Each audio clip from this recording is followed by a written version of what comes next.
You're listening to Addressing Gettysburg. Hello, everybody. Welcome to this episode of Addressing Gettysburg. You've heard the term mustachioed. That means you have a mustache. But is there a word for the scarved among us? Those who are known to wear scarves. Now, it is 80 degrees today. It's a gorgeous day. So our guest is not wearing his signature scarf. But you know who I'm talking about. Peter Carmichael is here to talk about Confederate reactions to Gettysburg. And this was your idea, this topic, correct, Pete? Welcome. By the way. Yeah, no, I'm happy to be back. Your producer reached out to me. So when did this happen, when you got a producer? Dave? You know, it was like 2 years ago, a year and a half ago, somewhere around there. Dave and I were talking, and he wants to do he has a business idea, and it's very similar to my idea that I have. I haven't started it yet, but want to do it. And I said, well, maybe there's a way we can combine forces, and all that. And he said, yeah, I got some things I need to take care of. He was going through a divorce at the time. He goes, I got to get this out of the way. And then when it's done, I'll call you and we'll see where we are. And I said, okay, great. So it was right in maybe a month after Eric left. He called and he goes, hey, I'm free. Everything, I got time and we could work on this. So we talked about what I need and what he can do and everything. And then we said, well, the most important thing right now is scheduling. I need to schedule the hell out of myself. Yeah, I was very impressed. Yeah. He said, I couldn't even get to you, right? I have to work through You have to work through my people now. Now, does he set out your reading materials tonight on your bedstand? He does, and a mint on a pillow, and he brings me breakfast in bed. Yeah. And he lives like 2.5 hours away. So every morning he drives out here, gets up at the ass crack of dawn. It's great. So what's next for you? Is it like a posse that you're going to have follow you around? I wish. Lumpy reenactors that you Lumpy reenactors. No, well, actually what's next is, so Dave is like, I consider more of like my business manager. Right. And scheduler. A friend of mine, Dustin, is moving down here with his family, but they're looking for a place right now, and they're moving down. He actually has experience in radio, and so he's going to actually be my producer. He'll be the actual producer of the show. So I'm looking forward to that because I don't have to teach him anything. And maybe next person does catering. How's that? That would be great. Your guest. I speak for all of your guests. We would love that. Some catering. Well, we do a lot of shows around dinner time. Actually, yeah. But something that we could nibble on before the show. So maybe we have a chef in the audience who wants to donate their services. Yeah. I'll buy the food. You just donate your services. Yeah, that'd be great. I used to, at first, I would buy dinner for the guests, but now I do it too many times and I don't have enough patrons to make it so that I could do it. But yeah, I used to get wings or pizza or something, nothing healthy. Yes, but I think maybe a bar. That's what I was thinking. Someone who can make some drinks. Well, when I move to the new studio, maybe I'll put a mini bar there because I can't have alcohol here. Oh, you can't? Oh, no, on the park. Yes. Yes. But once I leave here, it would be nice. We can have a little mini bar, a little wet bar or whatever. I would suggest 1 drink limit, right? That's it. Yeah. Yes. That could go badly if you just open it up. It could. And I try not to do that before a show, but I think I'm used to it by now. So maybe I could have one. The only time I've had alcohol before anything historical, it was, and this is embarrassing, it was before my Ph.D. comps. I was super nervous, and I didn't have a real drink. I didn't have a bourbon. Right. I had a wine cooler. Oh, my God. Bartles and James? I just remember I was feeling a little edgy. I'm like, I need a wine cooler. Oh my God, that's funny. You're feeling edgy, so you have a wine cooler. Have a wine cooler. You're like your roommate. You're like, Tom, I'm feeling edgy. Can you reach the fridge and get me a Bartles and James? I don't care if it's wild berry or whatever. Yeah, it probably was wild berry. I like wild berry. You gotta take the edge off. Yeah. Oh, that's great. You use a wine cooler. Remember wine coolers? Yeah, those are gone. They exist. They don't. They're not around. No, I haven't seen them in years. No, absolutely. Well, anyway. To the topic at hand. Yeah, what is it? Confederate reactions to Gettysburg. Yeah. Now, we're going to deal with letters. We are. So we'll talk about a few letters today. And I think the way to think about Confederate reaction at Gettysburg is that there was not just one reaction. And although we would imagine that since we understand or see this battle as the great turning point in the Civil War, that most Confederates must have thought that, the game's almost up after July 3rd, 1863. But there's been plenty of scholarship, historians who have written about this, who have canvassed hundreds of letters from these men to see that the reactions were, of course, incredibly diverse, which should not surprise us at all. I think more importantly, though, the idea that even a turning point that people recognized at the time is an absurdity. I mean, I can't think of any historical event, maybe I could if I put my mind to it, in which people in that moment said to themselves, we're screwed. Right? From this point forward, we're going to keep fighting, but we know we're doomed. Yeah. And maybe there are some examples out there that I'm not aware of, but I would even think after D-Day, I can't imagine that anyone from the rank and file to the German high command said, it's over. It's over. Yeah. We got the beaches. We're done, right? So, again, for us to think that there would be evidence that a Confederate would suggest even that, hey, we're done. This is over with. The long road to defeat, we're looking at it now. It's obviously not going to be there, but I think what will surprise many is that a number of these men, they looked at Gettysburg as a semi-defeat, or as one of my students said just last week, an honorable defeat. An honorable defeat, which is there. I've got a fantastic class of students. Is that semester I always do. Is an honorable defeat akin to a moral victory when a politician loses, but they call it a moral victory? I think there's probably an element of that, right? Takes the sting away. It takes the sting away. So I'm going to refer to another student who said that after reading a number of Confederate letters, the ones that we're going to talk about in a moment, he said, man, these Confederates were pretty dumb.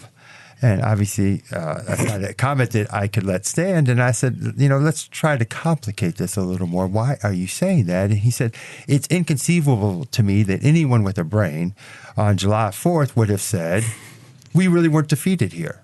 And of course, my student, had read a number of letters that suggested just that. So I said, okay, so the question is to ask, right? How can people take in a historical event in which we know today was truly catastrophic and that they see it in a very different light? Now, to suggest that they spun this or that it's fake news, that's not satisfying. No, I don't buy that. No, absolutely not. Now, again, I want to stress that these reactions are very different, and they often, not always, but they often depended upon that soldier's class position in the Confederacy. If that soldier is connected in any way to the slaveholding class, they've got too much to fight for to just throw in the towel after Gettysburg. So I think that's an important issue here as well. I think for many other Confederates, they saw the world through the prism of honor. And Southern honor is often maybe misunderstood, or at least we imagine. Well, how do you imagine honor? Tell me. Southern honor at work. Give me an example. Well, you're a man of your word. Yeah. You would defend the defenseless. That to me, those are the two big things that are like a man of honor would do. And if in fact you are your honor has been violated or you've been insulted, you murder the guy. Yes, on the field of honor, which is the duel. Of course, it's a duel. Yes, it's the dueling. The Simpsons have a wonderful episode. I'm just impressing your listeners here with my references to pop culture.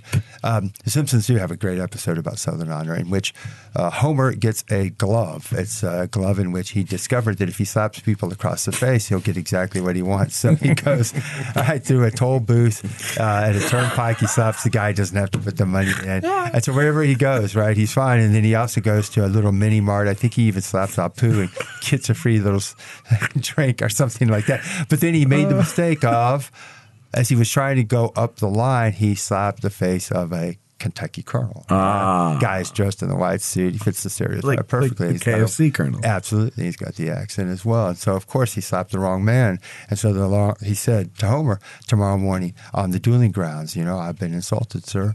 And so Homer goes home. He's absolutely terrified. He, of course, goes to Marge for protection.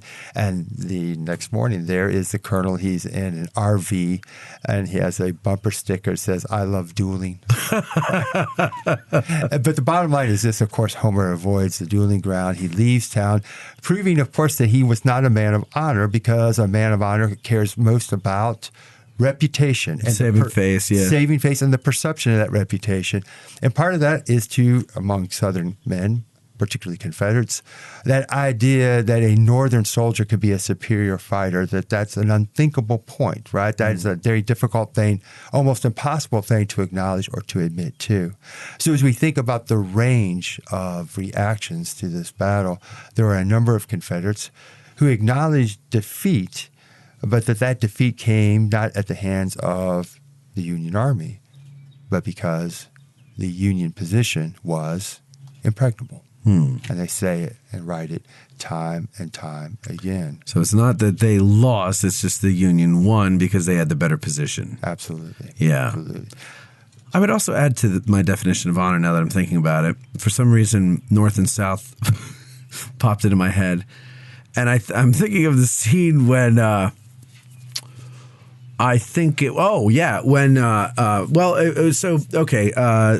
Hazards go down to the Maines plantation for the summer, and Virginia, Kirstie Alley's character, the abolitionist, she goes down. This is North and South. North and South, yeah. That's right. And she, of course, she's an abolitionist, so she's not a good guest, to say the least. Yeah, right. But today, if a family goes and someone's not a good guest, it turns into a family brawl, right? And the host family, the mom gets in the face of the mom, the dad wrestles with the dad in the front lawn, the boys are probably punching each other too, whatever. But back then, there was this, it was like, they had their honors. You're my guests. You're welcome here. I told you you're welcome. You're welcome for as long as you stay, even though she's crazy, and all that. And so you live up to your word. You do what is considered right, whether you even at your own expense, because, like you said, reputation. Like you want to have a good reputation. Well, it's everything, and certainly there's a lot of historians who have written about how honor did lead to a society that was infused with violence and not just on the dueling grounds. And it's clear that within the South, in the decade leading up to the war, that there was an awareness that this penchant for dueling was reinforcing that view of the South as being a savage land and being a backward place. So there were attempts to try to limit and dueling. Again, I don't know what the numbers are like. I do believe that it actually declined. But more importantly, we need to remind ourselves that as a people, it is that when you accept an insult, that you can't have a sense of self-worth, that its shame comes. And this leads into some very important, I think, political actions. And I'll be very specific and quick.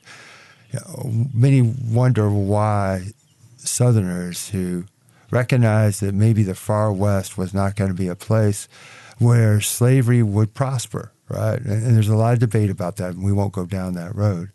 But one reason why they were so enraged by the Republican Party's insistence that slavery must not expand into the Western territories is that the Southerners said that anyone who has a sense of reputation and honor could not possibly allow a Republican Party and a Lincoln presidency to deny them that right, a right that they believed that they were entitled to as citizens of this country. So to acknowledge and accept the Lincoln administration was to accept an insult. An insult in this instance had incredible political ramifications. It was cutting the South off from taking their slaves, which they owned, and they believed they had the constitutional right to do so, and they did. But to deny them of that, they could not possibly stand for that. So there is an explanation as to why many Southerners who did not own slaves found the election of Lincoln and his party, the Republican Party, that's unthinkable. You can't let it stand. There is no choice here. Stay in the Union. Only a dishonorable man would do that. So honor plays culturally a powerful role in why so many non-slaveholders supported secession in the Confederacy. So when someone says the average Confederate soldier couldn't afford a slave as a defense of Confederate soldiers, while probably true that he couldn't, and there's a million other reasons too, but one of them would be it's just the honor of the society that they're defending. Essentially, is that what you're saying? Absolutely is okay. The case, right? And it's also that stake that these non-slaveholders, these poor men had in a community that was ultimately its power and its wealth depended upon slavery. Right? I mean, if you think again in United States history, how many of our wars have a lot to do with capitalism? Agreed? Yeah. And would we ever, for a moment, imagine a poor working class kid, immigrant, say, I'm not fighting in that war. Look at me, I'm poor. My chance of moving up the social ladder, not so great. I'm not doing this. Of course not. That never happened because we know those young, poor workers were born into a society, into a world in which the aspirations were embedded in capitalism, the belief that, hey, I too can rise up the social ladder. And in fact, for many, that's exactly what happened. And so the same point with slavery. It'd be foolish to think that some kid who's a non-slave holder, who's dirt poor, wouldn't see slavery around him and think, hey, maybe someday, somehow, some way, I'm going to get myself some land, I'm going to get myself some slaves. That is not just status, it's wealth and it's power. Who was it that said Americans are just frustrated millionaires, or all frustrated millionaires? I don't know who said that, but that's... Was it de Tocqueville or one of those guys? That's interesting. It might not have been him. It was somebody that said that, and I think they're right. All of us think our ship will come in one day. It is, but it's also important here to not reduce any historical actor to just economics. This isn't just about wealth. It's just about getting yours, right? That's why honor is so important. That's about reputation. It's about being a man, right? And we see honor and reputation play out time and time again with soldiers on both sides, that they're standing fire, right? Being courageous, being heroic, that was a demonstration of manhood, and that was going to earn them and did earn them that recognition of being a man. I'm thinking about a Union soldier, 147th New York, which had a rough day on July 1st here, a guy named Charles Biddlecombe. Now, he came into the regiment after Gettysburg, but he came into the regiment with the threat of the draft. He was a man who had some means, so he was not poor, but he came into the regiment because, and he wrote to his wife, I am the black sheep of this family. And when he got into the Army, he almost deserted. He was disgusted with life in the ranks. And he got into the Overland Campaign and came out on the other side, a whole man, and said, I got reputation now. Nobody can ever do that to me, right? Okay. Now, he believed in the cause of union, and his politics were kind of all over the place. But still the point is that private and personal feelings have political implications, which we're going to see here in one of these letters in just a moment. I want to stress that again. For those people who say we can't get into the interior world, right, the emotional world of Civil War soldiers, it's just not true. The letters are right there for us. I think we come to this because we have that image of the brave, heroic, stoic soldier, and they can be and they were all of that. But in their letters, their loved ones became their confidants, right? Yeah. And I... in my work, time and time again, I am amazed by not just the emotional openness of these men, but I'm amazed by how these emotions have strong political implications. And I think the men themselves saw it. And we can talk about one of these letters right now. I just want to sort of reel backwards here just a little bit. I want to stress again the diversity of reaction to Gettysburg among Confederates. And I think that the generalization that I made, that you can see a line, a delineation between slaveholders and non-slaveholders. Yeah. And again, there are plenty of non-slaveholders, as we well know, who kept up the fight right after Gettysburg, but many did not. And I failed to do my own homework. I wanted to look up desertion numbers in the Army in Northern Virginia. After Gettysburg? I know, because I did not do that. Damn it, Pete. I'm so sloppy. I was so nervous. And I drank that wine cooler again. Just the old standby. That wine cooler. Yes. So well, I have a... So, well, let me tell your audience about a book that they can look it up very quickly. It is the best book on Lee's Army, hands down. Joseph Glatar. Have you read it? No. You should take a look at it. Read it. I own it. Okay. You own it, but have not read it. I'm like, of course not. You have read it. You haven't read it. No, I haven't. We're not going to go down this rabbit hole. I'm not a historian. I'm not. Because I haven't read any of the 150,000 books I have in my house. Neither have I. Join the club, right? That's how life is, right? Yeah. Hey, so Joe Glatar's book, General Lee's Army, is a brilliant piece of research as well as writing. His post-Gettysburg chapter is important. It's important because you get a feel for the turmoil within the Army, the breakdown in the ranks. There's some logistical issues, and I'd like maybe someone in your audience would be able to answer this. I don't understand why July and August of 63, things logistically were so bad with Lee's Army, given that they had spent, much of June and the early part of July. They were foraging, and they were foraging with Yankee-like efficiency, man. They had their forage wagons all over the place and getting stuff back. And I have no idea where that material ended up, food and other equipment and such. I have no idea. But the fact is, and Gallagher outlines this, there's some very serious problems within that Army. Desertion skyrocketed as well. Now, some people explain away that desertion, including my mentor, Gary Gallagher. Gallagher points out, and he's drawn from actually one of his students, a guy named William Blair, who used to teach at Penn State. And it's this, that in the fall of, I should say August, of 63, this exodus from Lee's Army, that these men were going home with the idea of helping get the crops harvested, right? And then they get their high ends back to the Army. So that's Gallagher's explanation, and certainly that played a factor. But I think a lot of these men, particularly from North Carolina, they were leaving with the intention of never, ever coming back. What made things worse is that with this increase in desertion, Jefferson Davis, and here's an interesting point, Davis and Lee almost always saw eye to eye about things, but they were not in agreement about how to handle deserters. Lee's a professional soldier. He wanted to make more examples of men, and Davis wouldn't allow it. Lincoln faced the same thing. You know, he had professional soldiers. They wanted to make examples.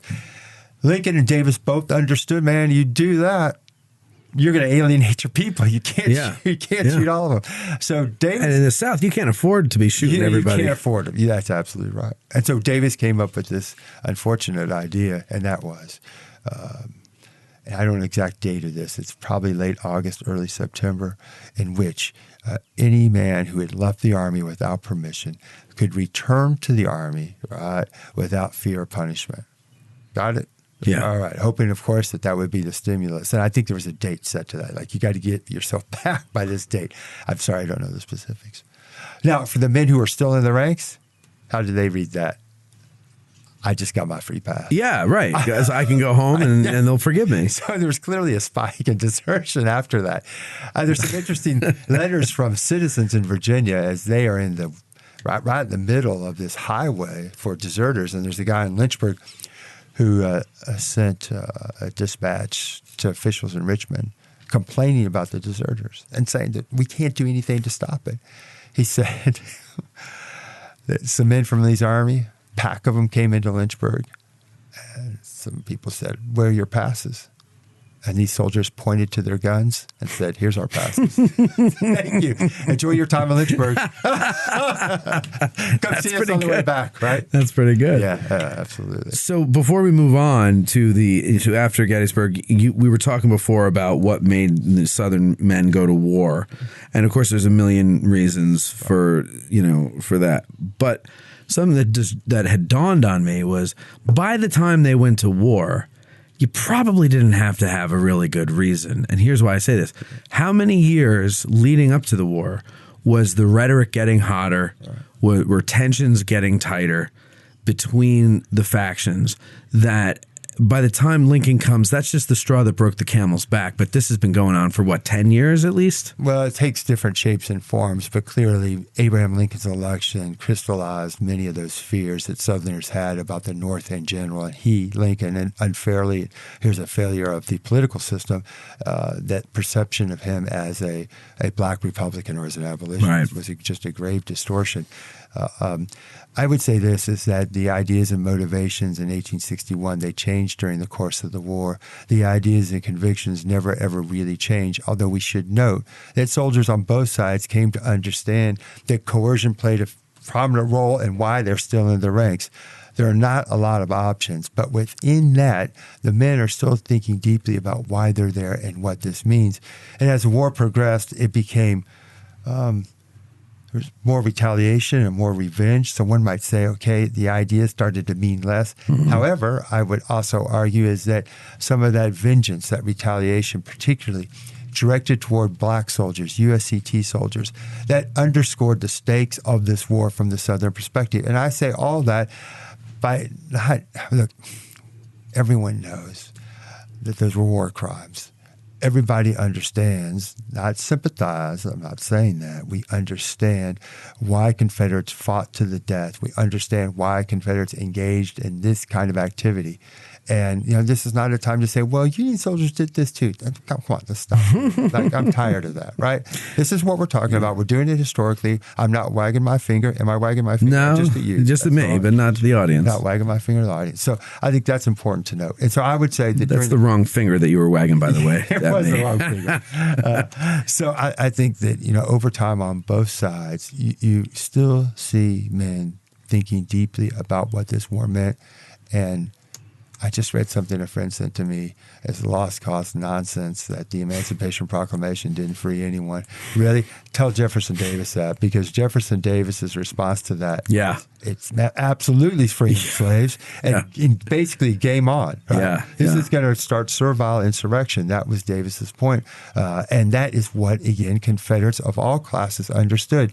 And that's why Confederate desertion, and we're going to talk about someone who did just that here in a moment, is to recognize that the idea that white folks in the South all thought the same because they were all ingrained racist, and it's that racism that kept them from just blindly following the slaveholding class. That's ridiculous, right? And desertion underscores that. I'm not suggesting that when a Confederate deserted that he had given up hope for the institution of slavery. Right. But he was willing now to say, I'm not fighting for this anymore. I'll take my chances. Whatever happens, but I got to get myself home. And that's a critical point, because too often we see white solidarity and it creates political sameness amongst Confederates. And that just really... It's just not true. It's not the case. So I'd like to talk about one soldier. Go ahead. You didn't bring any other water for me. I just want the guests to know that. That's why I said, now he's looking around, and I'm not drinking your smart water. Listeners, you should know this guy's drinking smart water. That is so bougie of you. And now he gives me... Is this healthy? I've just been pouring that into this. All right. So I have not drank out of that. You can finish it off. I have another one in the car. Okay. Very generous. That's boiling in the sun right now. So the first soldier I want to talk about is a man named John Futch. Futch. F-U-T-C-H. So how did I come to John Futch? Well, first let me say this. John Futch, he was illiterate. Mm-hmm. But... we have his letters. And so you're going to say... well, if he's illiterate, how are there letters? You didn't jump on that as quickly as I thought. Well, because I was waiting for you to finish introducing me. Yeah.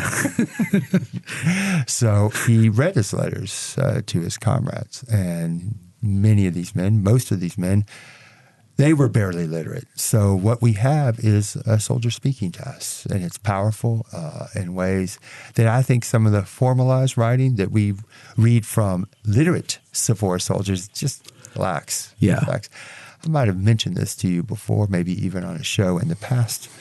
There is a great, and I mean great website. You ready to write it down? Yep. Here we go. Pen, here we go. Private Voices. Yes. Now, when you do that, I want you to write Civil War when you get in your little Google search engine, because if you don't do that, Private Voices can come up with some interesting sites and not suitable for children. Well, so then I will be looking up both. So Private Voices, and then put Civil War. So this isn't privatevoices.com. I have to Google search that. I don't think it is. I don't think it's privatevoices.com, but just Google. Okay, so Private Voices Civil War. Keep it safe. And then just plain old Private Voices another time. Another time. On your incognito tab. Incognito tab, absolutely. So this site is devoted to letters of the semi-literate and the illiterate. Okay. Union and Confederate, they're all transcribed for our Gettysburg fans, and we have a few out there. Put Gettysburg in a search engine, and it'll come up some great letters. And it's stuff that will get a hold of you, because you feel like you're just sitting right there at the campfire listening to this guy talk to you. And so it's a brilliant. Steve Berry, one of my favorite historians at the University of Georgia, he and some linguists, I don't know their names, they put Private Voices together. It's absolutely worth your time. Okay. So now back to John Futch. John Futch, he's in the 3rd North Carolina. He enlisted out of the threat of the draft. He probably saw fighting at Antietam, certainly saw fighting at Chancellorsville. Throughout his service, he very much wanted to get home. It's amazing. We have 2 letters from his wife, Martha. She was barely literate. In her letters, she is not just pleading, she is ordering him to get himself to a surgeon and to get a medical discharge. And I think, again, that's a telling point here. It's too often we come here to Gettysburg and we see these men in isolation. I like studying the tactics as anybody else. But if we really want to bring a holistic experience, the human experience, I should say, you really want to do that, then you got to connect these individual soldiers to their families. Sure. They absolutely were always on their minds and always thinking about them. Yeah. So John was under a tremendous amount of pressure from home to get himself out of the ranks. He was unable to do that. He was just desperately lonely the entire time in the Army, even though he had his brother, Charlie, who was older, I believe. Charlie and John were in the ranks together. They might have had a cousin or two. I think there's some Ramsey boys. They were cousins. John sees some serious fighting at Chancellorsville. In his letter that he spoke, he said the fighting at one point was so intense, that was not the word he used. He said he thought that everyone would be gone and no one would be left to tell the story. After the battle, he was sick again, which is a common thing that I've read. A number of men after a battle, the physical fatigue and everything else, right? They write about exhausted. Yes, and so they say they're sick, and I suspect it's a combination of things. In his report, and I put quotes around that, to his wife, he said that didn't talk about Jackson's death. He didn't mention there was a great Confederate victory. Right? There's nothing heroic about the letter. He mentioned to his wife, and he did not use the word defecate, but he said that the soldier stained his pants. And he said, don't tell anyone about that, right? So my point being, again, is that with these letters, again, as you read the letter, you'll see that there is some cohesion to it, but it is to convey to her, again, what this engagement, what it had done to the men and what it had done to him as well, right? And that he's not framing it within the dominant message post-Gettysburg, the dominant message that one would have read if it came from the newspapers or from reports. It would have been great Confederate victory. And again, I'm not trying to suggest that John Futch was like many other Confederates after Chancellorsville. I suspect he was not. Most were just the opposite. They were joyous, right? Right. And supremely confident. So John and Charlie Futch with the Army, of course, headed up through Virginia, crossed the Potomac River. When he got to the Potomac River, there was no reason for celebration. He sent a letter to his wife saying that he did not want to cross the Potomac River, that he wanted to do everything he could to try to find his way back to North Carolina. Of course, that did not happen. And on the evening of July 2nd, John and Charlie are side by side. They're in Maryland Stewart's brigade. That's Johnson's division. They are attacking Culp's Hill. And what is it? Essentially a night fight. And they're on the ground loading their weapons. I suspect that they are facing that, what we would call as lower Culp's Hill. And a bullet hit Charlie in the head. It mostly creased his head. It wasn't lodged in his head. Okay. But when Charlie turned and faced John, blood, of course, had to be streaming down his face. And Charlie's mouth was moving. John said no words were coming out. Oh. Can you imagine how horrifying that must have been? Yeah, struck dumb. Yeah. And, John understood, recognized in that moment his brother's fatally wounded. And to use John's words, it's a great country word. My dad used to say this. He said, toted. He said, I toted Charlie off the field. Toted. Okay. Towed him off the field. I don't know where they ended up. My guess is across Rock Creek, the hospital of the 3rd North Carolina still stands. It's on private land. And the surgeon of the 3rd North Carolina has a memoir. It doesn't mention any of these men specifically, but still pretty remarkable that those sources stand. And so John was by Charlie's side that entire night. And then about 1 o'clock on the 3rd, Charlie passed. Right when Pickett's charge was getting underway. So John then had to bury Charlie, and you can only imagine that rocky soil. That's horrible. It's hard. And knowing, of course, that he would never see his brother again, unable to give him a decent burial. There are a number of letters that John speaks after Gettysburg. And in those letters, he's very graphic in his descriptions about the wounding and also about the burial, about Charlie's final moments. Great book, Drew Gilpin Faust's book, right? About death in the Civil War. Yeah. About the good death. And there you have it. You have John Futch doing all he can to, in essence, bring his family from North Carolina to Charlie's bedside, right, at Rock Creek, right, making it clear that Charlie had no last words, right, pointing out time and time again, he says, Charlie suffered a great deal. I read that, I'm like, what? That's insensitive. Seriously, right? Why would you do that?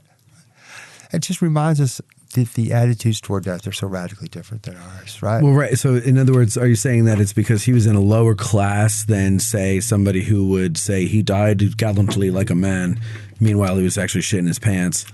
But well, I would say that that's an important point, and that difference of how death is represented is a difference of cultural attitudes, it's a difference of class, it's a difference of education, it's a difference of politics. Right. And so when someone describes a soldier's death in noble and heroic terms, we should not think for a moment that it's been fabricated. What we need to remind ourselves is that they are perceiving and understanding that moment very differently. And I'll say it now and I'll keep saying it. Really good history goes to Gettysburg and stands on a piece of ground and says, there is not one truth here. There is not one narrative here. There are many stories, because these men made sense, made meaning of these events in very different ways. And when we can bring those different voices together, that's, I think, the best history here. So when we think of Isaac Avery, the Isaac Avery story, right? Yep. Right? And we always say, Major, tell my father I died with my face to the enemy. We need to remind ourselves that heroic story is a story that always comes to the top, right? And we know that that's the attack against Cemetery Hill on July 2nd. I would say that on the evening of July 2nd, that the story of John and Charlie Futch needs to be put there side by side, right? Yeah. Side by side. And so that way, we get the spectrum of opinions and reactions to this battle. So now for John Futch, he accompanies the rest of Lee's army back into Virginia. Have you ever had anyone to talk about the retreat here? Kent Masterson Brown. Yeah, had him on. We also had Rick Schaus on to talk about his book, Lee is Trapped and Must Be Taken. Oh, I don't know. Yeah, he wrote it with someone else. That was a little more controversial, I think, because he's not too keen on mead. So a lot of people, now we're in the... Well, wait for Jen Murray's book. Jen Murray's writing a book on George Gordon Mead. That's right. Pretty close to being finished. I think we'll have our first... She's been working on that for 20 years, hasn't she? Well, she's only like 30, so probably not. She's maybe not that young, but she's... Right, yeah. But it's been a while hearing about this book. And real serious work, right? Yeah. Real serious scholarship takes a long time. You see people churning out books.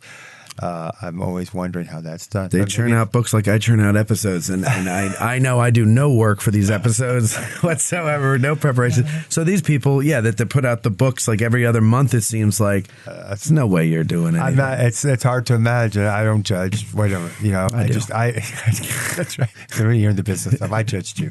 I just do it quietly. But wait, before you go on with John Futch, though, you're going back to your student who said, how could they think that they didn't lose after Gettysburg, right? That's right. Yes.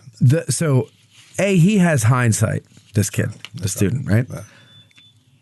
It sounds like something Owen would say. I'm just going to say. I've not seen Owen forever. I know, I haven't either. I haven't seen him all year, really. I think I saw him once. I haven't seen him. Well, he's made his friends now. He's cool. He doesn't need to hang out with the old farts anymore. With the Civil War geeks. Yeah. Right, which is a big joke. Because I see them walking down the street and they get beaten up. Anyway, so, so hindsight, right? You got the hindsight thing there. But also... the soldiers that, now I don't know if this plays out, but I would make a guess that the soldiers that said, we didn't win, but we didn't really lose, or, however they couch it or describe it, might have been in a situation that wasn't so bad as someone else's regiment. And so, because they don't know what happened all up and down the line. I would say yes. However, during the retreat, back into Virginia, you'd have to have literally blinders on to see that the army was, disarray might be too strong of a word, but clearly it's an army bloodied and limping along. Yeah. Limping along. And that, the Union cavalry is slashing at that column at various points. And so again, I want to stress, so I see where you're headed with this, and I appreciate that, because what it does is says, you know what, when someone writes something that makes no sense to us, that is not the time to just sort of take that piece of paper and wad it up and throw it over our shoulder and say, you know what, it's not true or whatever. It's the time, right, to dig deep into that and to understand, and this is what I, again, said to my student, I think this is where you're angling as well, is we need to remind ourselves that people have different orientations toward that world that they take very seriously and that they're very much invested in. There is no doubt that those men who said this was an honorable defeat, oh, yeah, it was just the terrain that defeated us, and oh, look, the Union Army didn't pursue, so in the end, we accomplished what we needed to accomplish. There is no doubt in my mind that they also wrote that in part because they are still wanting to boost the spirits of the people back home, and also because every even private letter has a political purpose to it. And so, yes, does that mean that in some instances that there is a distortion of facts, right, to get across a particular opinion? Without a doubt. But it's still grounded within a very real world that they are perceiving. And I can't stress that enough. Yeah. They are perceiving it, and when they write, they're making choices as writers. But we too often look at the letters and diaries as a transparent window into the past. They wrote it either true or false. Stop that. Instead say, why did they write this? Why did Stephen Dotson Ramseur of Ramseur's Brigade, why is he writing his wife during the retreat and saying the Army's in great spirits? Was it? Absolutely not. I mean, I can't imagine it was. Of course it wasn't. Right? But the real hard question is, why is he doing that? Why did he say that? Right? And I think that we've already given some of that in terms of our answer for that, right? Obviously, Ramseur is a slaveholder. He is committed to the Confederate cause. He's going to maybe see what he wants to see. He has his brigade, and talking about different experiences. I mean, my God, his brigade did yeoman services, they say, on July the 1st. He saw still on, and plenty of examples of, Confederates fighting with the tenacity and determination they'd always seen. Again, we see this time and time again, even today. This should help us understand why when you don't get somebody else's perspective and you think, for the love of God, there's all this evidence out here and you deny it so you can hold on to your opinion. We are all, to various degrees, guilty of that, right? We sort and think of this world to reaffirm pre-existing ideas. And so that's part of it. And I think that then makes our journey as historians much more meaningful when we look at documents and say, you know what, I want to get underneath the words and understand why they made the decisions they did. Yeah. That's a very serious, deep reading of documents. It'd be interesting, too, if you could get a hold of, if they ever existed, pre-war letters from these guys to their sweethearts or their wives or their mothers. Absolutely. Just to see the difference in the way they communicate and things like that. You set me up so I could talk about my second book. That's why. That's right. I hate it when people do that, but I'm going to do it anyways. So, yeah, I did. You're welcome. One of my other books was about Virginia students in the 1850s. Okay. Virginia, UVA, right, VMI, Randolph-Macon, and those are the men, obviously, who serve in Lee's Army. And so I'll take Jeb Stuart. I mean, Jeb Stuart's pre-war letters are fascinating. He's already starting to get his ideas about the differences between Yankee women and Southern women from his experiences at West Point. He saw a bunch of Northern women ice skating. He was appalled to see that. And so he's already seeing cultural differences, right? Oh, yeah. And that differentiates the two sections. And his dorm room, he didn't have, of course, like a poster of his favorite belle on the wall. Instead, he had a gourd. A gourd? He had a gourd. And it was from Patrick County. That was kind of an ancestral home for the Stuarts, I believe. And he treasured that gourd, and his roommates would tease him that they were going to take the gourd and break it or do something to it. But to him, that gourd, it symbolized where he came from. It gave him that sense of connection, deep connection, to his family. And I know it's bizarre and it's weird as hell, but the point is again, they are, no surprise here, it's their politically formative years. And there's plenty of things that these men write. You see Southern Honor at work. We're going to do 2 letters here. I hope we can get one more after Futch. And because now I'm thinking of it, William Rone AIT, and that's how you pronounce it. I've heard AIT pronounced in some strange ways. A-Y-L-E-T-T. William Rone AIT. How else is it pronounced? I don't know. I heard it some other way. Islet? Yeah, I think it was Islet. Islet. Yeah. It's Islet. Like, No, it's Ailet. No, it's Ailet. And he's from King William County, not far from where Edmund Ruffin had one of his plantations, so that's near Richmond. William Rone AIT, grandson, I believe, of Patrick Henry. And he's a Southern Rights Association in 1850 at the University of Virginia. Right. And so here is a guy that's, again, starting to form his political views. And then right before the war, he gets engaged to a woman named Alice Brokenborough. And there's a rumor out there that William Rone AIT's crazy. And he got wind of the rumor. And he got wind of the rumor that Alice's family was spreading it. And he sends Alice, this is all pre-war stuff. Here you see Honor at Work. And he said, how could your family make this accusation? And he, AIT, was not just concerned about the accusation that he was a loony. He was angry because, he said, you're insulting my family. Ready? The living and the dead. Whoa. He said, because your family's suggesting that my family would allow you to marry a crazy man. So you've now insulted everybody. He still married her.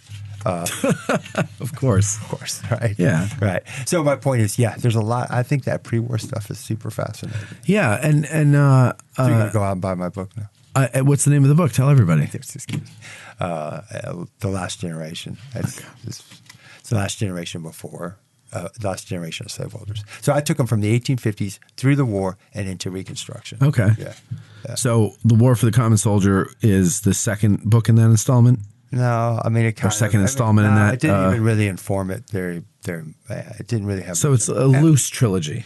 As loose as you it's get. not a trilogy. The first one was Pegram. Well, the first biography I wrote of Willie Pegram. Right. It was my master's thesis. But I think all of those books gave me a deeper appreciation for how these sources, these letters, that you read them, but you need to keep reading them. And the more you keep reading them, the more you start to see things, and the more you get a deeper appreciation for the cultural and physical world that they inhabited. And it just takes that time and time again. I tell my students all the time, we read William Pegram's classic letter of the Battle of the Crater, in which he watched the massacre of those black soldiers. And to see my students wrestle with that, to try to understand why he made the decisions that he did, and to decide, is this a true war story? It gets them, again, to think about Civil War correspondence as more than just a recording of events. Right, okay. How are we doing on time? No, we're fine. We're fine. So you mentioned letters. Yeah. So let's do Futch. Let's do another one. Let's do the Futch real quickly here. So John Futch gets back to Virginia. Okay. Right, and again, he's talking to comrades. They send a number of letters. And there's one part of this letter spoken on July 19th, 1863 from Camp Bunker Hill, which is just north of Winchester. And this is what he says. Okay. We lost all of our boys, and I should note here that, as you're going to hear, the diction here, the syntax I shouldn't say diction, the syntax of these sentences is off. Okay. Right? I haven't got a wine cooler. Right. So I'm not sipping a wine cooler back here. Is there no punctuation either? No punctuation. Yeah, okay. Right? We lost all of our boys nearly there. He's referring to Gettysburg. Charlie got killed, and he suffered a great deal from his wound. He lived a night and a day after he was wounded. We had hard times there, but we got enough to eat there, but we don't now. As to myself, I got enough, for I don't want nothing to eat hardly, for I'm almost sick all the time and half crazy. What an incredible admission. Yeah. We're talking about Southern men. We're talking about Southern men with honor. We're talking about Southern men who are admitting weakness. This man saying, I am going half crazy.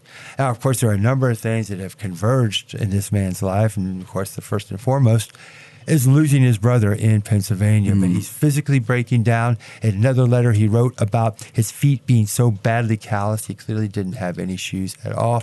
And in this letter, it's very suggestive that this man is not just homesick, but he wants to get home, and he does just that. And it is in end of August of 1863, of course, that he and 11 other men in the middle of the night, when there's the great revivals that are occurring in Lee's army, revivals in which they're telling the soldiers, you want to be a good Confederate, you want to be a good Christian, but you can't be one without doing the other, right? That is the message. And while his comrades are hearing that message, they loaded up, got their weapons, got ammunition, put that ammunition in their pockets, and headed south, obviously with the hope of getting down to New Hanover County, which is just north of Wilmington. All these men were from that area. This is well plotted. This is not something that they're sitting around the campfire and saying, hey, let's give this a whirl. No, man, they have thought about it carefully.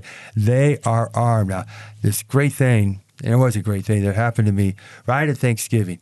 I got an email from a woman in South Carolina who had read my book, and she said, I have a letter from a member of the 3rd North Carolina. That's John Futch's regiment. She said it mentions Futch. It describes the battle. She said, I'm going to put it on eBay to sell. And I was like, don't. I'm going to buy it. Right? And I did. I got it. And it's incredible. It mentions Futch, and it says this. It mentions all the men who deserted, right, which we knew their names, but this writer pointed out, basically, these men are armed and dangerous. Stay out of their way. Like, they are determined to get home. Okay. Stay out of their way. I mean, it's just, again, it's remarkable. This is, again, something you would think, God, you'll never find other letters that will, deal with this topic. Yeah, it's very cool. Well, no, there's always cool things that I'm not going to give the details because it's well, it's like Private Voices. If you just Google it, it's a little prurient. But a friend of mine had sent me an eBay listing. And by the way, ladies and gentlemen, I don't collect. I don't know how to authenticate anything. And people do this all the time. You can send me stuff, but don't expect me to really know. I'll just tell you, ask somebody else. So yeah, thank you for thinking I'm so wonderful, but I really am not. I'm quite boring. So anyway, He sends me this letter, and he's like, can you believe this is real? And it was a guy, he was writing back to Indiana to his cousin, who I guess was too young to join. And they've been going back and forth, apparently, because he was referring to the kid's letter, And it's basically like, hey, man, you're back there with all the ladies. Like, you must be getting the pick of the litter. And then the kid, I guess, wrote back and said just what picks he got from the litter and what he did with them. And then the cousin in the army is writing back, I can't believe you did this to Susie, this and that. And, and I was just like, there's no way this is real. Like, did they use those terms back then? But not very often. No, but I'll tell you what. The more I study the Civil War, the more I realize that there's nothing new under the sun, and that generation did a fantastic job at hiding that they were actual human beings, because this kid's letter is like something that that a boyfriend would text to his girlfriend or something today. Dirty stuff. There's a few of those that survive. I think one reason that kept them from doing it is there was always a deep fear that letter would fall in the wrong hands. Sure. Right. So I think that probably was, again, something that cautioned another number of men to sort of pull it back a little bit, and not to write in such graphic or description language. For Futch, he never wrote anything like that. And again, when you think about the bare bones struggle of survival that he was engaged in his own army, I can't stress that enough, right? Underfed, properly clothed.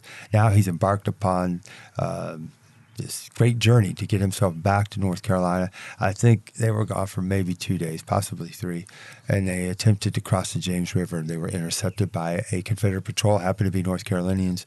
There was an attempt to surrender, a gunfight erupted, and the arresting party, the officer, a man named Richard Mallett, was shot right in the chest and killed instantly. Futch and his comrades, they surrendered, captured, doomed, right? And now Lee has a way to make an example of deserters. Not just deserted here, they've killed a Confederate officer. I don't think there's any trial. They are sent to Castle Thunder, which is in Richmond, and they head back to Montpelier. That's where Johnson's division was camped. And in early September, they're lined up in a hollow square. Now, these are, again, the men in Johnson's division who had endured the longest, most protracted fighting at Gettysburg. It's these men, right? And the survivors of that, who had gone through so much, lined up in a hollow square, waiting, knowing what's going to happen. Yeah. I should note that Johnson ordered that the men not take loaded weapons to this execution. the understanding that these men, that there might be some sympathy toward them, right? And I think he feared just that. If you've got your stakes out there were only 10 stakes. 2 of the men that were with Futch, one got killed and one probably escaped. So there are 10 men. They have to march in front of the entire column or the hollow square, and then they are tied to those stakes. They are blindfolded. You know why they blindfold them? Why did they blindfold the men they were going to execute? Well, it's not so they can't see the bullet coming, because nobody can. No one can see. It has to do, doesn't it, with the eyes? Something with the eyes, isn't it? Or so? Oh no, wait, no. So the for the firing squad can't look into their eyes. Absolutely, right. Yeah, that's right. So there was a minister who spoke to each of the men, and then there's this horrible silence, right? And during that silence, the reporters noted that some of the men started yelling out, crying out for their mothers, crying out for God, crying out for mercy. Who knows? That could have been John Futch. Who knows what he was thinking? Maybe about Charlie here back at Culp's Hill. Maybe about his family and his wife and child he'd never see again. Maybe, hell, he's so overcome with fear that his mind just froze. Commands given, ready, aim, fire, unleash. There's 100 men, right, total in those firing squads. Smoke cleared. 2 of the 10 condemned. Still alive, still strong. That's horrific, right?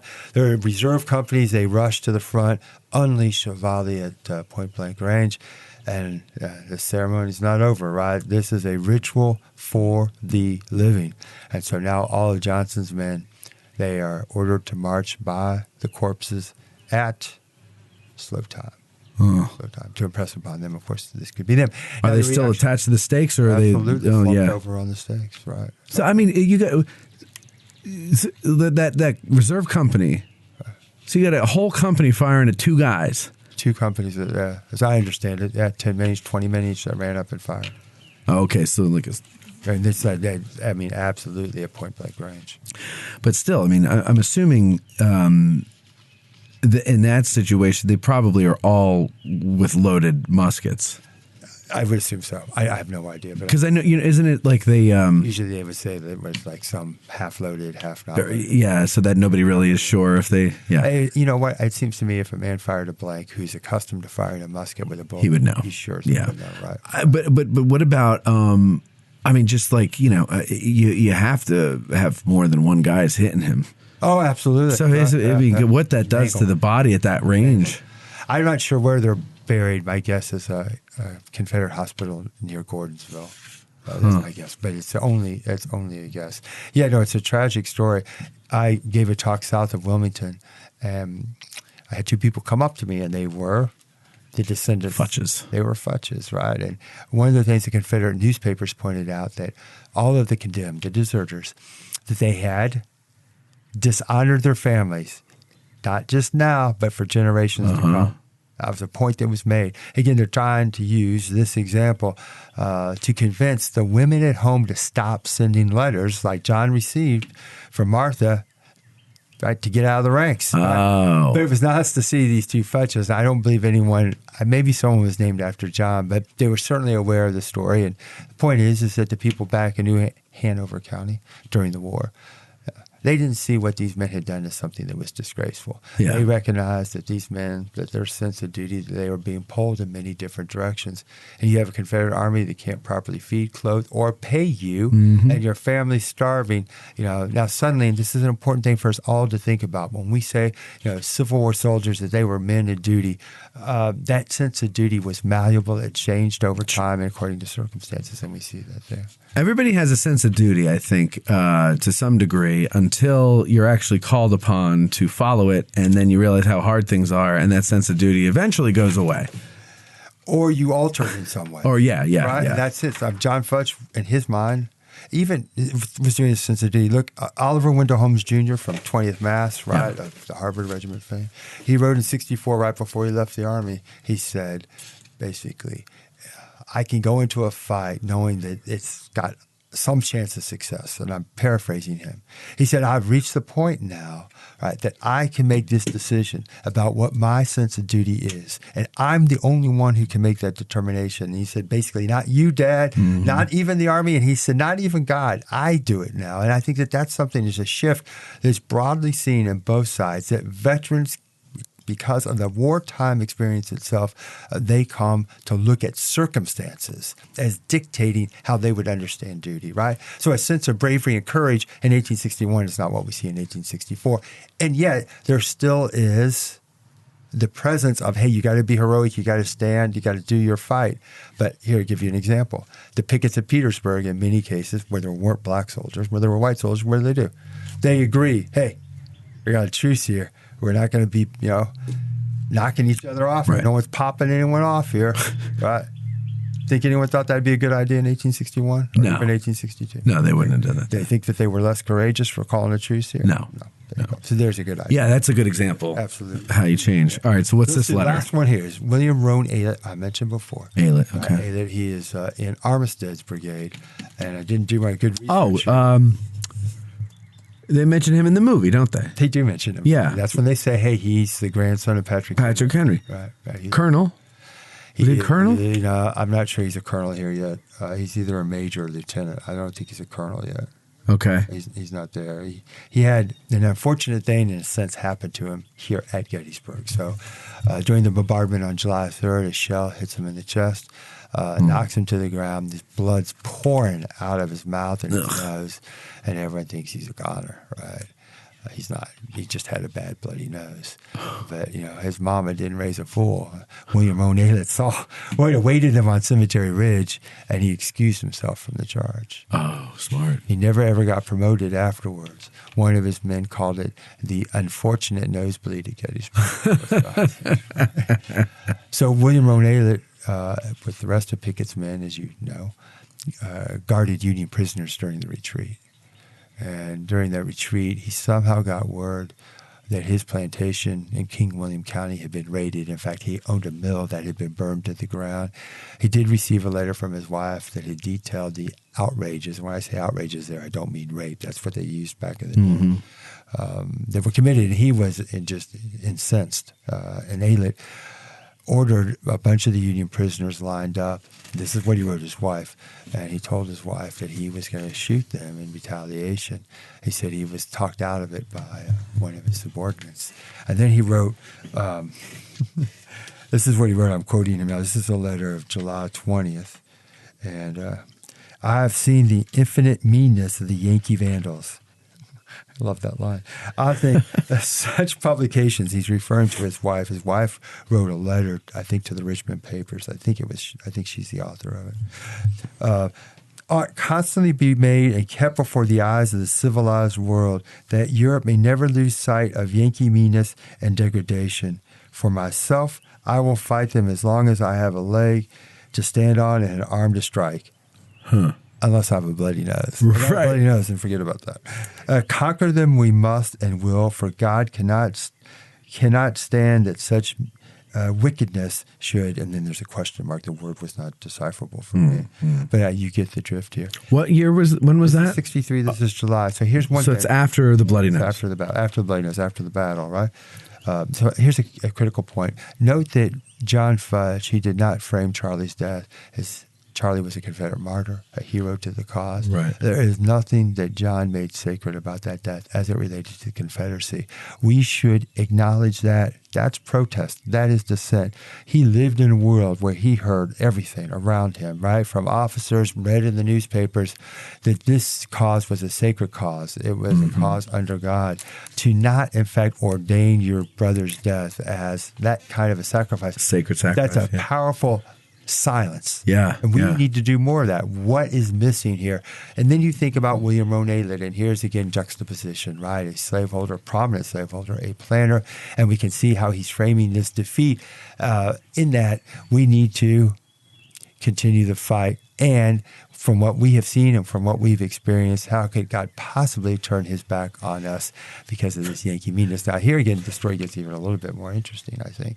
I should note that AIT served all the way through the war. I think he gets captured. I think he gets captured at Sailor's Creek, just before Appomattox. Right? Serves the entire war. So, 1887, your visitors are going to get me. Your listeners are going to get me here if I get this wrong. I think it's 1887. 1887, the first contingent from Pickett's division, right? The veterans. They come to the battlefield to meet the veterans of the Philadelphia Brigade. Absolutely, right. Who do you think's leading them? Aylett. Absolutely. This guy's talking about Yankee meanness and conquer them we must. And there he is. And he's right there at the stone wall where they do, of course, that famous handshake across the wall. Right. And then Aylett that evening, he's in the town square. He gives a talk. That is a talk that's published in newspapers across the country, including the North. And in that talk, he basically says, and again, I'm summarizing, that history, it's something that's behind us. We're basically forgetting about the past. And all of the Confederate banners, flags are captured and that are in northern state houses, Aylett says, should go back. Keep them. Keep them. Keep them. We don't want them. He then pointed to like a bandmaster or something, and he struck up a patriotic air, and there you have it. Now listen, we should all remind ourselves of two things here. The first is that you can be absolutely certain that William Rone Aylett and his fellow veterans from Pickett's division, when they were back in Virginia, it was damn Yankee this and damn Yankee that, right? Yeah. We can also be certain that they understood that with reconciliation, and that is, again, a good thing, but there was a price to be paid, and that price was that reconciliation gave white Southerners, especially prominent rich white Southerners like Aylett, gave them power to have home rule, which meant to make decisions about who had rights and who didn't have rights. Mm-hmm. And that's black folks, and that's poor whites as well. Mm-hmm. Right? And that's a critical part of that. The other thing, and it's a great book, and you need to get them on your show. Okay. Don't you hate when people do that? No, I love it because that's more content. Who? Flagel. What's Flagel's first name? Flagel. Flagel. Sergeant Flagel? It sounds like he should be a sergeant. Flagel. 1913 reunion published by Kent State. Look it up and buy the book. It is a brilliant book. It is a book my students loved. They talked about this book for more than an hour. Really? And I'm going to steal Flagel's thunder here, but I'm giving him credit. Why did they talk about it for more than an hour? What did they like about it? I'm going to tell you right now. Oh. You're going to be surprised. All right. So when we look at these reunions, we focus upon the message of reconciliation. We think about David Blythe's book and Carrie Janey's book, both important books that people need to read. But what Flagel had found is that at the 1913 reunion is that these veterans, that the official message that the organizers had, that we're going to come back together and give each other big abrazos and all this forgiveness. Certainly that touched many of these men, but what these men did on both sides is that they used this time in 1913 to remember the war for very personal and private reasons. They often didn't go to any of the official programming. There was a great tent. They just blew it off. They had their own schedule, and that schedule was going off into the battlefield with their fellow soldiers. It was to connect with the ground. It was to remember lost comrades. Right. I mean, it gives you an entirely different take on the process of reunion as it played out on Gettysburg. That, again, is not to diminish or dismiss what Janey and Blythe have done. Important books, and that's exactly in terms of an official messaging. That was it. We all know it. It was about reunion. It was to forgive and to forget. But what Flagel has done with just fantastic research has been able to recover for us what the men did when they got here. I mean, there's some funny stuff in it as well. I mean, the camp was extensive one. It was something like, good God, 5,000 tents. Yeah, it was big. Yeah, again, I'm making fun.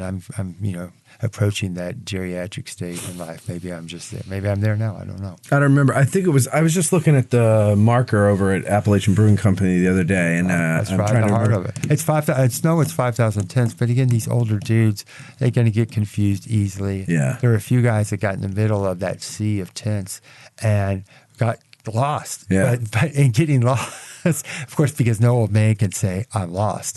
This guy's like, no, this is all a farce. I don't see any monuments anywhere.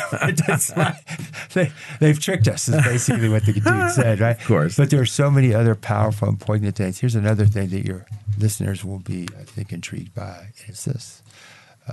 A number of the veterans, when they came back and they saw what the War Department had done, they saw all the monuments, they saw that things were fairly well manicured, and they saw that the ground was so pastoral, and they feared that people would come to Gettysburg and they would lose sight of the horror and the terror of this place because they said, this isn't the battlefield anymore. It's in the battlefield anymore. So even Flagel, back then. a few of the veterans mentioned that. I think it's Thomas Flagle. I guess we could have looked it up on our phones. We got enough, though. We've got enough. That's right. The 1913 reunion, published by Kent State. It's a slim volume. It's a powerful volume. And, I'm going to have him come to the Civil War Institute, I hope, in 2024 to speak. I was really impressed. Well, you mentioned the Civil War Institute conference, and do you have anything else you want to wrap up with the letters before we talk about that a little bit? I'll just say the last thing here. I think that what we've seen is that we can't really talk again about a Confederate reaction or response to Gettysburg. I think we can all appreciate that the idea is a great turning point. That wasn't on anybody's mind. Mm-hmm. But what this again underscores is the political stakes of the war, and that for those men who wanted to see this as an honorable defeat, they recognized that, to give up this war was to give up too much. And for them to see that back in Virginia that they still had more than a fighting chance makes absolute sense. And I think Gary Gallagher's work and how R.E. Lee was always able to instill in his ranks the promise of ultimate victory. We see that even after Gettysburg, despite the fact he's hemorrhaging a lot of men. Yeah. He absolutely is. But it just what this, I think, conversation that we've had should compel us to always remember these men were deeply political. And that John Futch letter, when John Futch decided to say, I'm not going to say that Charlie died a noble death for a noble cause. When he decided, I'm not going to say that. And this is a man who's saying, no, war is not my war. And it's a powerful statement. It's a political statement. Yeah. And those are the stories that, again, when we go to these letters, we keep reading them, keep reading it closely, and look for the silences. I think that's pretty fascinating. Yeah, the silences often say more, I think, sometimes than if they did say something. Yeah. So poor old John Futch tried to desert to please his wife, and it got him killed. Got himself, There you go. So I'm glad I'm single. Is that the moral of the story here? Moral of the story is don't get married. Don't get married. Glad there's a good Don't get married if you're going to do something tough. Difficult. So, yes. So the Institute. About the Institute, yeah. Conference. Summer conference. Now, I told you, I don't know exactly when this is going to come out.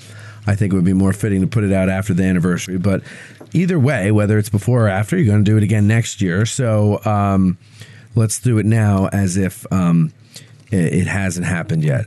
Pete, I can't wait for this year's conference. Last year, 2022, was great. How many people you got signed up so far? So we're somewhere in the range of about 250 people. That's great. That's amazing. Absolutely. Okay, now we'll pretend that it already happened, and this is coming out now in later we're looking July. back to 2023. Correct. Okay. And Pete, wow, how about that conference this year? I thought you couldn't top 2022, but 2023 was even better. I'll say, because it's like my children, I love them all equally. Naturally. I think that every conference, does something different and unique, but what is the mainstay is that it is a place where people come together and share their interest and their enthusiasm with historians who mingle amongst them and have really good conversations. And I take a lot of pride in, one, that I have a staff that works really hard to create that kind of atmosphere. And so we're always looking to have new folks there. And I think, we should do something with your people from time to time. I'd love to do what we just did talking about these letters. It would be fun. In-person thing. I mean, I know you invited me at the last moment to your holiday party. It was the night before. I thought that'd be a great time to meet a lot of your listeners. Well, you know what? Next year I'll invite you ahead of time. I just want to get bumped up the list. How do you get to the A list? Honestly, I want to be on the A list. I didn't think you. I don't know why, but I just thought you'd be like, nah, I can't be bothered with that. So the scarf. It's the scarf. It's a scarf. It does seem like I'm an elite. It's like yes, exactly. I know you better than that. I'm sorry. But you know that I like hanging out with people. I do. And honestly, it wasn't an invitation thing. It was a thing we put out there, and we said there's only so much space, so whoever signs up first signs up. Okay, so here's my thought. But next year I'll invite you ahead of time. That's fun. That would be great, and you don't need to do that. No, but I'd like to do that. I would like to, But we could still do this, possibly. It's something for you to think about. why don't we hold, for your listeners, like an event at Gettysburg College where we sit down and we chat about some letters together. We can break down some small That'd be amazing. Groups. I think that'd be a lot of fun. Let's do that. Yeah. That'd be a lot of fun. Now, again, during the academic year, that can get a little challenging, but on the weekends, right? Yeah. We could do something, in the morning, meet, chat, talk. Yeah. You can get Lewis. Lewis still takes your people around. Lewis does. Everybody loves Lewis. Is great, well, there's another thing that you could do. Speaking of Lewis, and I think this would be good for the Civil War Club and also for the Institute for the students, is April, May, June. Well, yeah, April, May, June. And then when they come back, September, October, we do free walking tours of the battlefield once a month. Yeah. And why not? Why shouldn't they come out? If it's Saturday morning, get out, go for a walk around the battlefield. It's nice people. Learn something. I think they'd like that small group thing. We can maybe even bring Jim Broomall up. I don't know if you've had Jim on the show. I have. Shepherd University. He'd be great. So we could bring Jim up and we could do some what they call breakout sessions. I know that sounds a little academic. Yeah, what is that? That's small discussion groups, but you're breaking out. Oh, you're breaking out. More action. Got it. Right? More drama. Okay. Because you're discussing arm wrestling. It'd be kind of fun, actually. It would be kind of fun.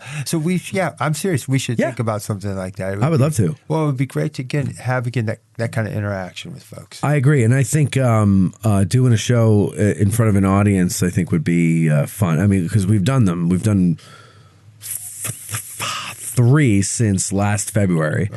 No. Yeah. Wait. 1, 2, 3, 4. Sorry, 4 since last February. And each one of them has been a ball and a lot of fun also. Yeah, absolutely. A ball and a lot of fun.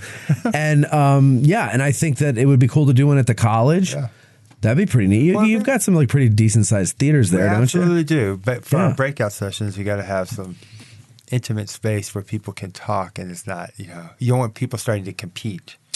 Right, so they'd have to break off and go into little rooms or hallways or something. Yeah, like kind of our mini conference for us. That would be, that's right. We could do it. Or you can have, in the 2024 conference, you can maybe make a little room in the schedule for your old pal Matt to speak to people. Yeah. Not as a historian, but as, this is what else we do for all of our speakers, though. We don't have enough in our budget to supply everyone with smart water. Smart water. I just want to get your listeners that smart That's all right. water. I've never thought you'd fall for that kind of marketing. You know what? I know. And I feel like such a jerk because I'm no smarter since I started drinking this. No, I buy one smart water bottle and then I drink it, and then I get that Pure Life there from Nestle. It's purified water. It's not even spring water. It's purified. The fact that you're defending yourself, you're just making it worse for yourself. You know what this is, Pete? This is my scarf. Your scarf is smart water. You've got the scarf. I've got the smart water bottle. I think the other thing is how about a wine cooler out here? I think that's what you need. If you could find them. If I could find it. Now you could probably get it on eBay as a collector's item. It's not opened. You know what? Actually, honestly, and I will give you this. It's not the smart water. I bought this because I was at a place that didn't have the one I normally go to. Yeah. I can't even pronounce the name of it. I don't think I have any bottles laying around here. It's a square bottle. It's kind of grayish. It's not clear, and it's called Waiaki or something like that. It's Hawaiian volcanic spring water. I love it. Yeah. It's like almost $4 a bottle. Yeah. And I don't care if I can't pay rent sometimes because of this. It's delicious. It tastes like rocks. Yeah.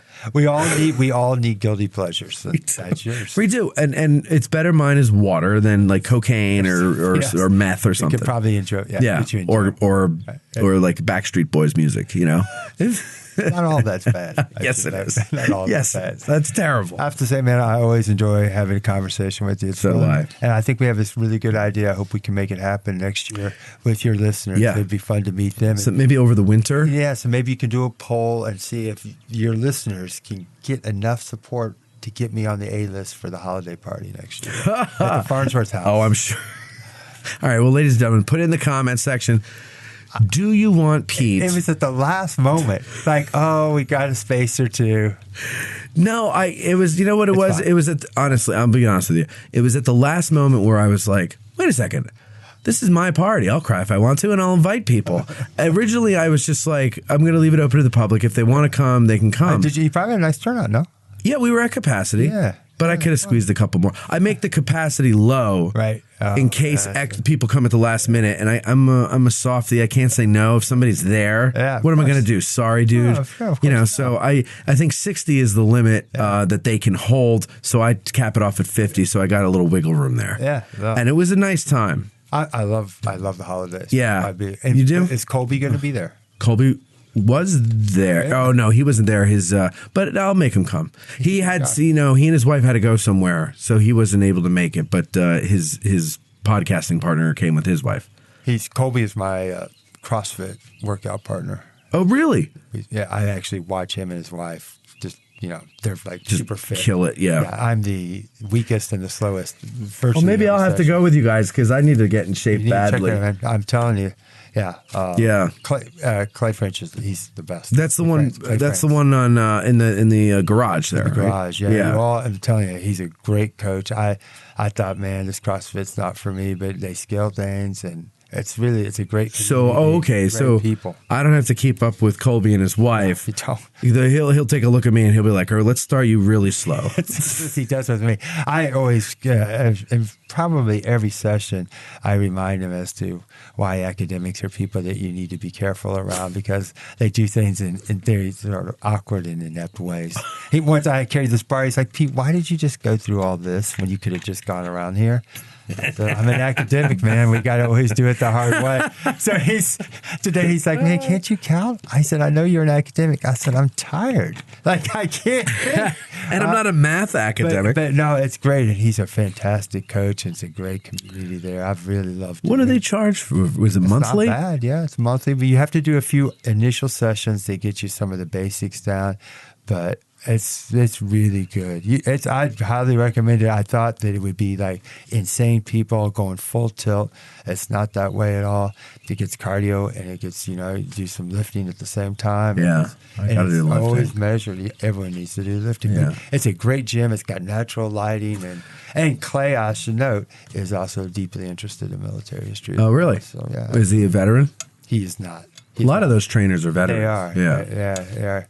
Yeah, but he's a good dude. But yes, I'm glad. We had this conversation. It's great. I'm looking forward to meeting your people in person. And next Christmas? And then I'm serious, we'll get Jim Broomall involved. We can maybe do something. Right? I would love that. Saturday, right? That'd be fun. Yeah. Like part of the day, conversation, half the day, we'll get Lewis and take us on the battlefield. Yeah. Oh, yeah. And Ralph Siegel wants to do, he said he would volunteer to do a get out of the car tour, which is what we call it, of the cemetery. Oh. And so maybe we can get Ralph in there to do that and we can have Lewis do something else and then you and me and Jim can do something. I don't know. Yeah, well, let's talk about that. Okay, for next winter. So there you go, folks. So you got to keep being a patron every month until we, figure out what we're going to do there next winter. And then you'll get early notification, early access, and ticket discounts. So there you go. The privileges of membership. Membership has its privileges. All right, Pete. Thanks for coming on and doing this. By the way, you do look great. You have been crossfitting, obviously, because you look like really good. And you got a haircut. I see a different haircut. I'm not thrilled with my haircut. I think it's my fault. I told her to be bold, and she cut it super short. I actually think it looks really good. It actually kind of takes some years off your life, I think. Does it? No, okay, good. I was looking for that. Like 6 months. Because not years. I would like to add a few years. You look 6 months younger. No, really. I think it looks really good. Me. Good. I'm jealous that you have hair, so I wouldn't lie to you about that. Yes, I would be, because I admire people who have hair still, especially older people. Because you're like older than me. I am older than you. So who knows how long it'll stick? Very, very old. Yes. Very old. Absolutely. All right. See, he's not uptight, ladies and gentlemen, because I tease him about his scarf, his age, and he just laughs. His hair. There's a lot of things. Yeah, and he just laughs it off because he's like, F you, I make more money than you and better looking and... Well, and also now we've got the wine cooler thing. I feed you new material. Yeah. I feel sorry for you. I don't want things to get stale. I don't want you ever to be accused of being lazy with your comedy. Right, so you got to give you some news. I've handed you little things. Great, and then... doing it. And the beauty of it is, like, the people that'll hear this... Right. It's a small amount of people compared to my audience at large. Oh. So... I haven't even, so that means like I can introduce the wine cooler thing at your expense next time you're on a public show. Yeah, there you go. And so, it's great stuff. Excellent. And then the people listening to this will be like, I know where that came from. I'm an insider. Yeah, exactly. I'm an insider. Exactly. Pete, thank you very much. Okay, Ladies and gentlemen, thank you for listening, and we'll talk to you next time.